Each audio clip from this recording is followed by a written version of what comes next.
It's the Real News Network. I'm Gregory Wilpert, coming to you from Quito, Ecuador. Members of the United Nations Security Council visited Colombia on Thursday, just as the Revolutionary Armed Forces of Colombia, also known as the FARC, are set to reach a milestone in laying down 1,000 weapons amid a peace process with the Colombian government. Some 7,000 former FARC rebels are demobilizing throughout the country after signing a peace deal with President Juan Manuel Santos late last year to end a conflict that has left over 220,000 dead and millions of the country's population displaced. Here's what the United Kingdom's ambassador to the UN, Matthew Rycroft, had to say. We have come to listen, and what we have heard so far is that we are here at a crucial time. Over 50 years ago, the FARC picked up weapons. Today, they are laying down those weapons, and tomorrow, the important milestone of the first 1,000 weapons to have been laid down will be achieved. So it is a very historic and positive day for the Security Council to be here.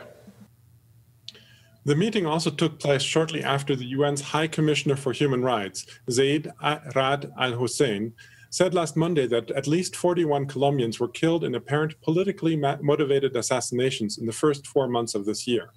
If confirmed, this would represent a higher rate of political assassinations than last year and could threaten the peace process if it continues. The government of President Santos, though, disputed the number, saying that there were only 14 politically motivated killings. Joining us to analyze the state of Colombia's peace process is Mario Murillo. Mario joins us from upstate New York. He is professor of communications and Latin American Caribbean studies at Hofstra University, and he's also the author of the book Colombia and the United States, War, Unrest, and Destabilization. Thanks for joining us today, Mario. It's great to be with you, Greg. Thanks for having me. So let's begin with what the UN High Commissioner of Human Rights had to say about the 41 murders of activists in Colombia since the beginning of the year. Latest reports indicate that the past 2 weeks, also 2 former FARC fighters were murdered. Who is behind these killings, and how is this affecting the peace process? Right. This is perhaps the most profoundest threat to the peace process that we've seen, and it's reminiscent of a long history of the ultra-right in Colombia with their close links with the military and political establishment in the country in terms of their intransigence in dealing with any kind of negotiation with the FARC rebels and in previous peace agreements with other armed groups in the countryside.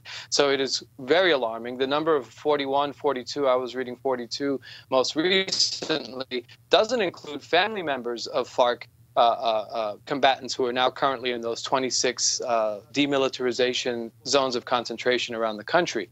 And there's reports almost every day in which family members are getting killed, shot at, massacred in houses. Most recently in Chocó, there was a family of 3 that were killed, including a 14-year-old girl that was the sister of one of the FARC combatants, who is in a close-by municipality in the demilitarized area. So this is a major danger, and I think part of the problem is that the Santos government and his Minister of Defense, for example, continues to write this off as not systematic, as this is something that's just happening, but that it's not related to any systematic, organized campaign to derail the peace process. And they also downplay the numbers of people who are getting killed.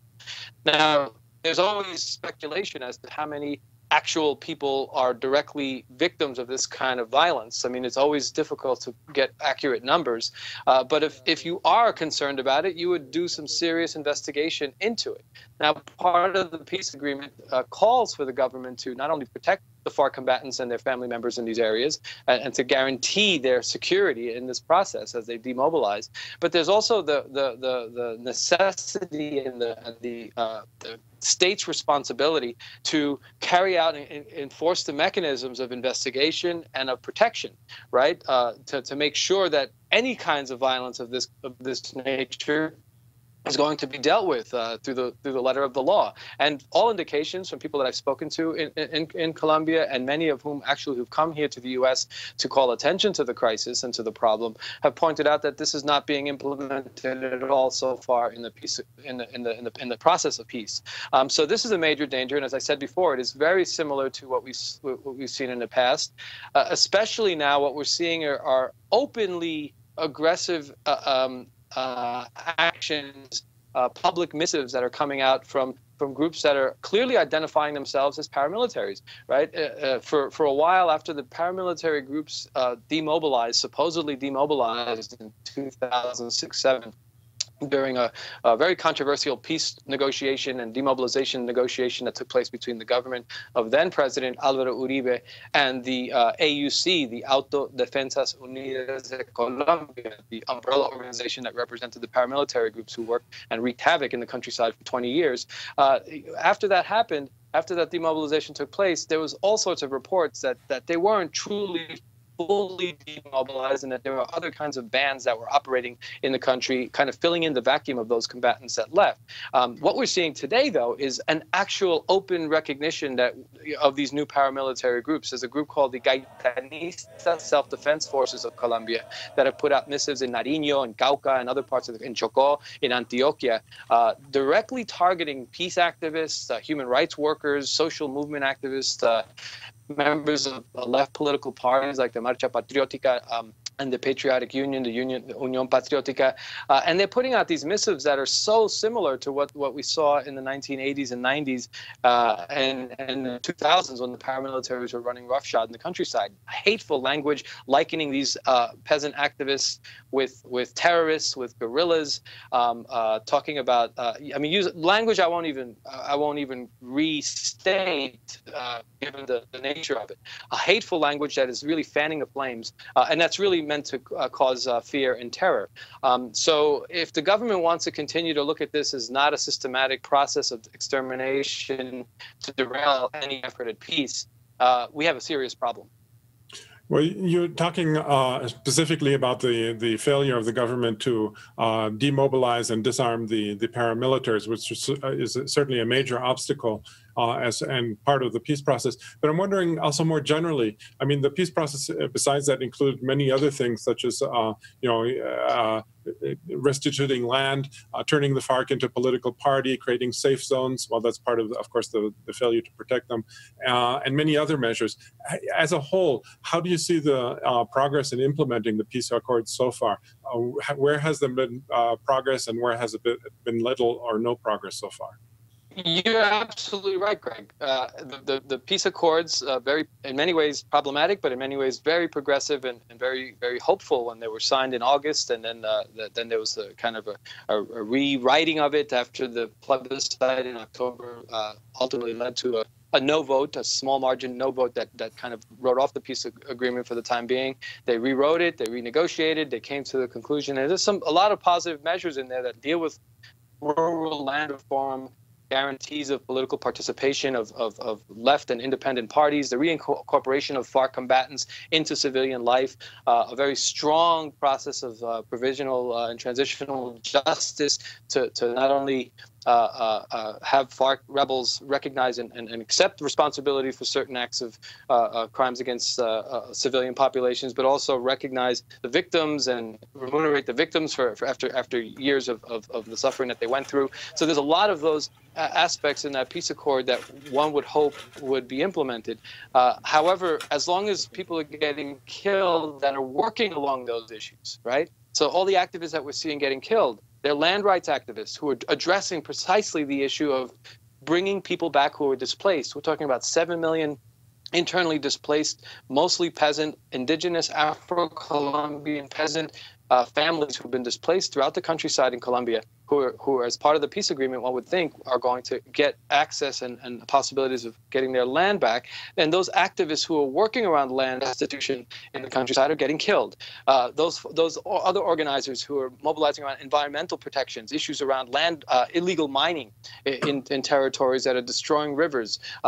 Those organizers, like in Cauca, a number of organizers who were recently targeted, including some high-profile leaders who were killed because they were drawing attention to the pollutants being put in by large agribusiness in some of these territories. Indigenous activists who are working around the water major dams that are being created, hydroelectric dams that are being created in Antioquia, being targeted for their work. As long as we have peace activists who are trying to promote those different implementation steps in the accord getting killed, as long as we have political parties, members of the Patriotic Union, the former political party that was liquidated in the 1990s after the the earlier peace accord between the government and the FARC rebels back in the 1980s into the early 90s, they're getting targeted once again. As long as those people are not being protected and these paramilitaries are running roughshod, and very often in areas where the FARC have demobilized. The UN High Commission report that you just mentioned pointed out that of all those killings that we've seen in 2017, 60% of them have happened in areas that were formerly controlled by the FARC and are now suddenly being filled in, the vacuum, the military vacuum that's being left there behind. These are the people who are being targeted, and so it's clearly connected. The violence that's being carried out is totally connected, because the other issue is what's going to happen if there is no protection, if this violence continues to escalate. We talk about 42 people killed so far this year. 42 people killed so far this year. That's already more than half of what was killed, even by conservative estimates last year. And the projections are that it's just going to continue to happen. I just wanted to also address briefly the other factor, which seems to me an obstacle, which is the former president Álvaro Uribe, who continues to be a major opponent to the peace process. As a matter of fact, last April 1st, he organized a major demonstration supposedly against corruption, but was also kind of against the peace accords. And his party, the so-called Party of the Democratic Center, hopes to win the presidency in 2018, and he promises to tear up the peace accords if they win. So how influential do you think is former President Uribe at the moment, and how successful is he in torpedoing the process? Extremely influential and extremely dangerous. I mean, he's putting out the same kind of, in many ways, the horrific language that we're seeing put out by these missives that I described from the new paramilitary groups that are targeting some of these civilian organizers, is kind of just kind of a more extreme discourse that Álvaro Uribe is using on a regular basis. And in fact, late last month, Álvaro Uribe put out a letter to the Congress in English. He put out a big missive to the U.S. Congress, to the American public in English, making the same false claims that a lot of these armed groups in the countryside are making, and linking peasant organizers, human rights workers, etc., with terrorist organizations, denouncing FARC for continuing to carry out belligerent actions when there's no evidence at all. In fact, the FARC have been it's been pretty amazing, those of us who have been watching this for a long time, to see that the FARC have not retaliated, notwithstanding the ongoing assaults, not only against the civilian folks who are getting killed, but including the family members and FARC combatants themselves who are being killed in this process. And so Uribe has been fanning the flames from the start. He was against the negotiations from the beginning. He has this kind of rabid hatred towards the FARC. He has an irrational position saying that there's no negotiation with them. And even after a number of the concerns that were raised by his party to the first initial accord that was signed and that was voted upon by this popular plebiscite that was held in October, even after those issues were addressed, he was still unhappy about it, and he still continues to denounce it. And he's got the ear of the political establishment in the United States. I mean, a couple of weeks ago, he met in a kind of informal meeting, with Donald Trump at Mar-a-Lago. Apparently it was a meeting that he had set up with Marco Rubio and another former president, Andrés Pastrana from Colombia. And they have the ear of Donald Trump. And we already know the language and the approach that Trump takes. It's very dangerous, because if the U.S. doesn't back, as the Obama administration did, with all its difficulties and all its problems vis-a-vis U.S.-Colombia policy, but they were at least supportive of the peace agreement. If Uribe is able to win the ear of Trump and make these false claims about the illegality and the corruption and the violence being carried out by FARC, etc., that doesn't bode well for the future of any accord.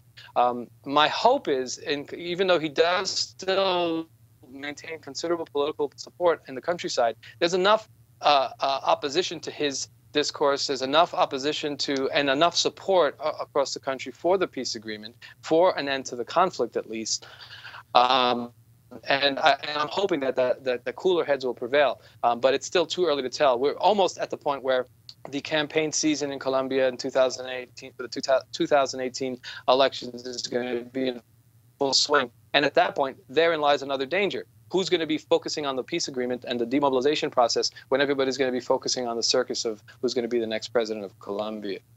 Okay, well, Mario, unfortunately, we've run out of time, but certainly I hope we can come back to you soon to follow up on so many more questions that remain unanswered. So thanks so much, Mario, for having joined us today. Thank you for having me. It was a pleasure. And thank you for watching The Real News.